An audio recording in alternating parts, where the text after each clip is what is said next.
hari ini saya sudah memberikan pelajaran yang pahit banget. Pelajaran yang tidak hanya dari kata-kata, tidak hanya dari nasihat yang saya tahu seumuranmu ini nggak mau dengar nasihat. Saya merenung banyak. Ya, jadi ini kadang-kadang kita gitu ya, terutama untuk anak-anakku, kaum Gen Z, milenial, camkan itu. Guys, sekarang ini produk Cina ada di mana-mana menyerbu, bukan saja Indonesia tapi ke seluruh dunia. Untuk Anda yang ingin ya kemudian mungkin mengimpor atau bahkan mengekspor ya, tidak saja ke China tapi ke negara-negara lain, harus belajar dong ilmunya. Jadi ikutin kursus yang bernama Berani Ekspor dan Impor, termasuk produk-produk dari China, dan kita juga bisa mengekspor ke China. Mereka banyak sekali juga butuh produk-produk dari kita ya. Untuk yang mau ikut, silakan scan QR code ini atau klik link yang ada di video ini.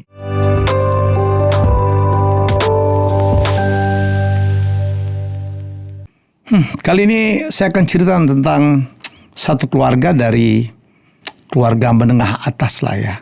Berkecukupan, punya rumah bagus, punya mobil, suaminya sehat, umur mungkin sekitar 50-an, istrinya sekitar 4 tahun 5 tahun lebih muda, yang cantik dan juga sehat, mempunyai seorang anak usia 25 tahunan.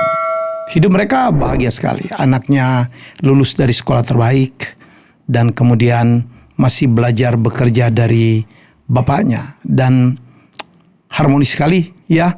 Harmonis sekali mereka, komunikasi yang baik. Tiba-tiba ada sesuatu yang sangat mengagetkan. Tiba-tiba bapaknya dengan suara tegas, saya bilang, John, nama anaknya John, saya minta mulai saat ini kamu pak barang kamu, ya bawa secukupnya, kamu pergi dari rumah papa. Wih, semua kaget. Anak itu kaget, ibunya terlebih-lebih lagi. Ya, Pak, apa salah saya? Nggak ada salah. Saya tidak mau kamu ada di rumah ini. Kamu udah dewasa. Keluar kamu. Sekarang juga. Beneran Pak, bener. Papa nggak main-main. Mamanya, Pak, ngapain sih? Papa ini gila apa? Anak gak ada persoalan, gak ada marah. Ini anak kebanggaan kita, rankingnya bagus, attitude-nya bagus. Kenapa harus pergi? Mam, kalau kamu tidak setuju, kamu boleh pergi juga. Ya, John, kamu keluar sekarang. Ini anak ternyata cukup gengsi. Oke, Pak? Saya pergi juga sekarang. Ya, pergilah. Saya nggak mau lagi lihat kamu. Dan pergilah John keluar.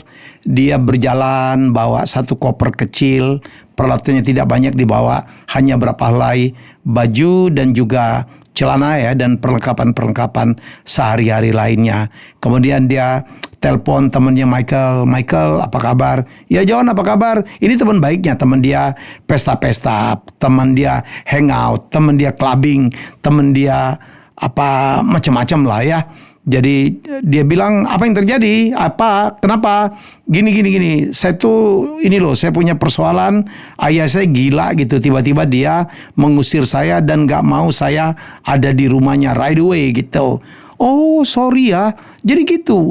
Ya Allah, kenapa ya? Apa bapakmu begitu? Nggak tahu gua. Nggak tahu gitu. John, oke. Saya berharap kamu baik-baik aja ya. Dan ini ya anak ya, si Michael teman baiknya ini, teman dia selama ini tolong-menolong, tidak sekalipun menawarkan tumpangan atau John, kamu sementara itu kamu dengan saya dulu. Dia bilang, ya nggak ada ternyata ya. Michaelnya tidak menawarkan apa-apa. Johnnya cuman ya gitu ya. Dia terus berjalan, dia telepon lagi salah satu teman terbaiknya yang namanya Daud. Dan Daud pun juga walaupun menawarkan, John, saya tuh mau ya nawarin kamu tempat saya. Tapi kamu tahu dong, saya dari keluarga biasa-biasa saja. Kamar saya kecil. Kalau 1 hari 2 hari oke lah. Tapi lebih dari itu kayaknya nggak bisa John. Dan saya pun harus ngomong dengan bapak saya. Dan saya tahu banget bapak saya tuh nggak suka ada orang nginep-nginep di rumah saya. Waduh, Johnnya makin gimana gitu. Dan akhirnya dia telepon pamannya yang sebenarnya tidak deket-deket amat dengan dia. Dia kasih tahu, pamannya terkaget-kaget dan bilang, ya John, saya sih menyayangkan bapak begitu, nanti gue telepon dia. Tapi mohon maaf ya John, saya tidak bisa menampung kamu. Ya rumah om juga kecil banget dan anak om banyak. Jadi maaf banget om tidak bisa bantu ya.